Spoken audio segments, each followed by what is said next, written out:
Let's talk about Courtney and Colt in this last episode of 90 Day to Single Life. So we finally got to see Mama Debbie. She decided to fly from Canada with her man Tony all the way to Florida so they could sit down with Courtney. I'm assuming they likely flew out as a way to try to save Colt, but you can tell that Debbie does not want to take Colt back to her house because she probably thinks that she takes him back, then she's probably going to be stuck with him for the rest of her life.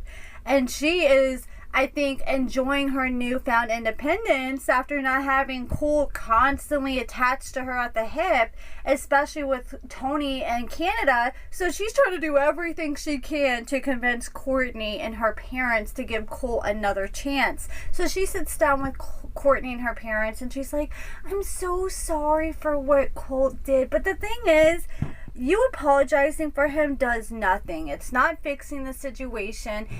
I feel like, okay, when your kid's like 5 years old and you take them to the gas station and they steal candy from the gas station, yeah, you can go to the gas station clerk and apologize on their behalf as a child because you're an adult.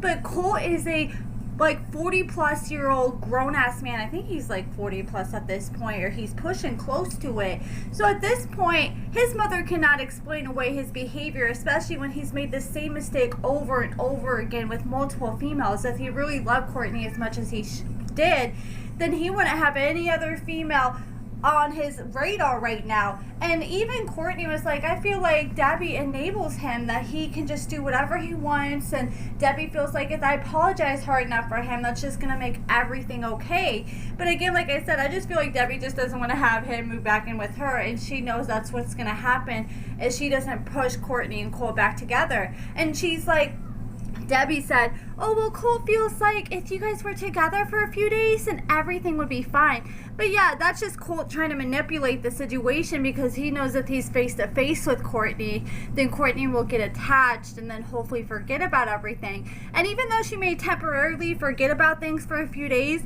she's still going to have that wound there, and it's not going to get rid of everything, that all the pain that he caused for her.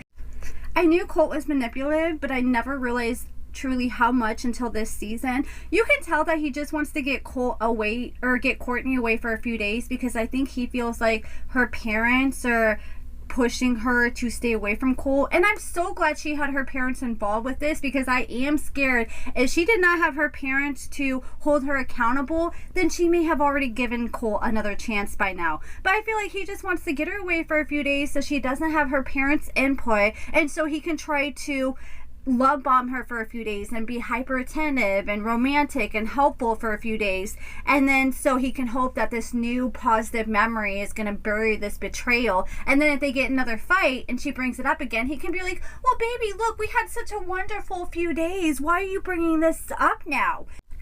Like, I can already see it now. He's going to try to get her away for a few days at a hotel away from outside opinion, and he thinks that, okay, I'm just going to get her away and I'm going to treat her like a princess, the way he should have been treating her all along. And he's going to try to go down on her coochie and do everything she wants to try to distract her from the core issue. And that's just not going to fix the issue, especially when you haven't done anything to change the behavior. He's not trying to do anything to make sure it doesn't happen again, like give Courtney his location or access to his devices. But like I said before, if you have to do that in a relationship, then is the relationship even worth being in to begin with? And then I'm glad for Courtney, because she told Debbie straight up, look, I know you're sorry on his behalf, but he has done this over and over again. I'm not giving him another chance. I'm done with him. And Debbie was like, well, it seems like you have your mind made up, and she realized that there's really nothing that she could say to change the situation. And I do feel bad for Debbie because she's getting old. I know this is going to be hard for her taking care of Colt the way that Courtney was, but Colt put this on himself. I mean, luckily she has her man that can hopefully help her. But look how stressed poor Mama Debbie looks here once she realizes that Colt's probably going to have to go back home with her. And the thing is, Colt, I'm not sure if he ended up going to live with her or not. I'm assuming he likely went back with her since Courtney isn't taking him back. But I don't think it lasted long, because he did eventually end up in Brazil with that girl that he was sexting. Then after Debbie realized she wasn't going to be able to convince Courtney, she went her separate ways and said goodbye to Courtney and her parents. Then we see Colt and Courtney meet up at this restaurant, and they decide to meet up for one last time. Like every episode, I think this is the last time they're going to meet up together. But I think Colt wanted to try one last time because he realized if he didn't convince Courtney now, then he was going to be going back to Canada to his mama's house. And if Courtney changed her mind after that, it was going to be hard for him to get back. So he sat down with Courtney and he thought, oh, let me just tell Courtney that I told Diana that I love her. That's going to fix everything. And Courtney said, no, you've done this with every relationship. You still haven't learned your lesson. I did everything I could for you.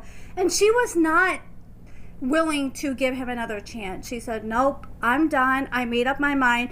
And once Colt realized that, he's like, okay. And he grabbed his phone and he starts texting. And I'm like, okay, maybe he's texting Diana saying, okay, baby, here I come.